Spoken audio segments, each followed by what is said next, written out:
गाधोଇବା समय केवल गोटे मंत्र 7 थर पढ़ी दिंतु आपण जेकोसी विवाहिता स्त्री बा झील को निज बसरे करें। यह मु ग्यारंटीर सहित कहूँ कहीं यही उपायटी को जी भी प्रयोग कर 100% रिजल्ट पाई निज पसंदर से ही स्त्री बा झील को पटे पार्चन ता सहित ताठारु किछि भी काम हासिल कर पार्चंती। जदि आपण अनेक प्रकार तंत्र मंत्र टोने टोटके आदि करी करी थकी गले किंतु निज पसंदर से ही स्त्री बा झील को पाई पारु नाहंती पटे पारु नाहंती तेबे कौन करिवे केवल यही उपायटी को आपण माने बुधवार दिन प्रयोग करदेवे। एथिपाई केवल खंडे साधा कागज कला रंगर पेन किंबा मार्कर आनिबे। तेबे मु आज आपण मानकु जेमिति ए उपाय बतेबी पूरा सही परी करिदेबे। तेबे किपरि करिवे चलंतु जानिबा। किंतु या पूर्व मु आपनको अनुरोध करूची कि एई वीडियोटी को स्किप न करी मूलरू शेष जाए देखिबे। नमस्कार फ्रेंड्स, ओडिया फंडा चैनल को आपण मानकु स्वागत। तेबे निज पसंदर सही स्त्री बा झियो को पाइबा पाई आपण कोन सब उपाय कर सारलेनी, कोन आपण उपाय जेते भी प्रयोग करूचंदी तार कोनोसी प्रभाव पड़ू नै। तेबे थरिए एई उपायटी को करंतु।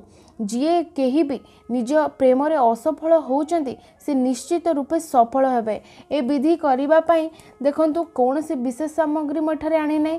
आपण जेबे भी बुधवार दिन गाधेया को जिबे ता पूर्व कौन करेंगे एपरी खंडे साधा कागज पेन किंबा मार्कर टे नहीं निज बाथरूम बा गाधेवा घर को जिबे।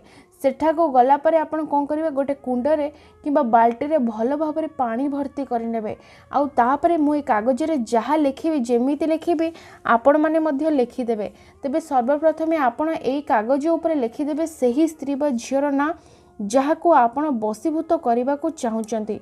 मनेकर ता ना होची रूबी, ता साइड रे आपण निजर ना लिखिए। मनेकर आपण को ना होची दीपू।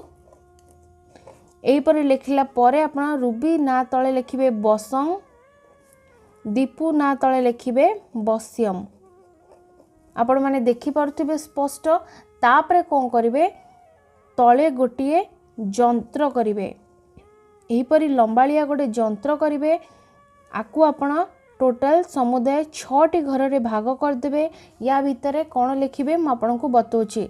एठारे लिखिबे लिंग मम बस्यम। एठी लिखिबे 3 6 9। एहीपरि जंत्रटी लिखि सारा परे गोटे बसीकरण मंत्र मठारे लिखिबे। आपण माने मध्य लिखिदेबे श्रीम ह्रीम क्लीं आमुकं सर्वदेहं वशं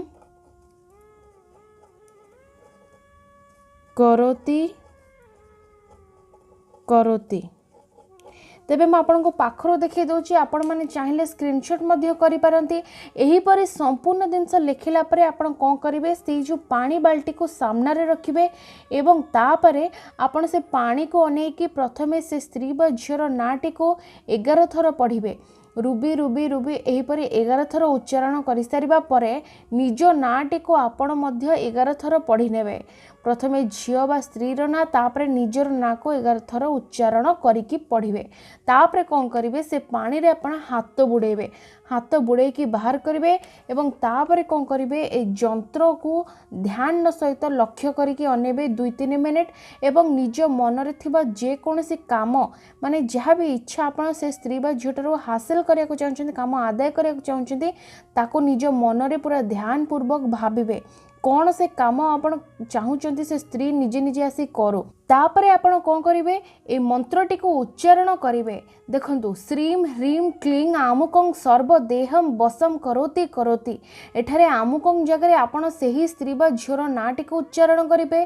तेबे ए मंत्र को आपण 7 थर पढ़िबे एवं ए कागज को मोड़ी कौन करिवे से पानी भितरे आपण पकई देबे। से बाल्टी बा कुंड जोथरे पानी रखचंदी ता भितरे कागज को बुड़ई देबे। कागजटी पानी रे बतुरी जीवो। तापरे कौन करिवे से पानी नै कि आपण भलो भाबरे गाधोई पड़े।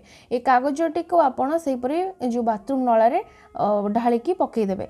आउ किछि भी आपण को करिवार नाही। केवल 24 घंटा अपेक्षा करिवे।